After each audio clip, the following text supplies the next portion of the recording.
Jesus also told them another story. Once a man had 2 sons. The younger son said to his father, "Give me my share of the property." So the father divided the property between his 2 sons. Not long after that, the younger son packed up everything he owned and left for a foreign country, where he wasted all his money in wild living. He had spent everything when a bad famine spread through that whole land. Soon, he had nothing to eat. He went to work for a man in that country, and the man sent him out to take care of his pigs. He would have been glad to eat what the pigs were eating, but no one gave him a thing. Finally, he came to his senses and said, "My father's workers had plenty to eat, and here I am starving to death. I'll go to my father and say to him, 'Father, I have sinned against God in heaven and against you.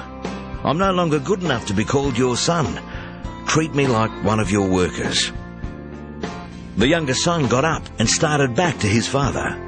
But when he was still a long way off, his father saw him and felt sorry for him. He ran to his son and hugged and kissed him.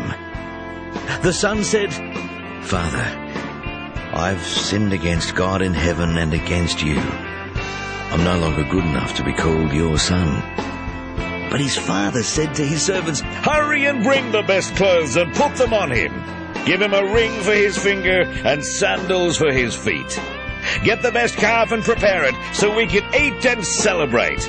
This son of mine was dead, but has now come back to life. He was lost and has now been found."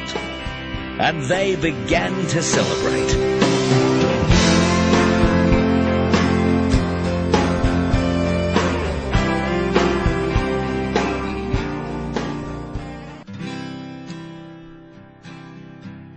The older son had been out in the field, but when he came near the house, he heard the music and dancing.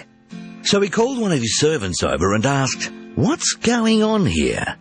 The servant answered, "Your brother has come home safe and sound, and your father ordered us to kill the best calf."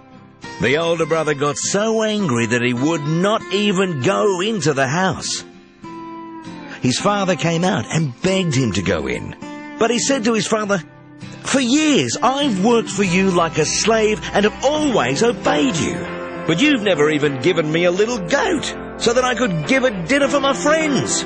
This other son of yours wasted your money on prostitutes, and now that he's come home, you ordered the best calf to be killed for a feast."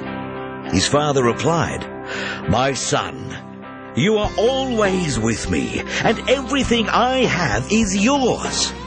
But we should be glad and celebrate. Your brother was dead, but he is now alive. He was lost and now has been found."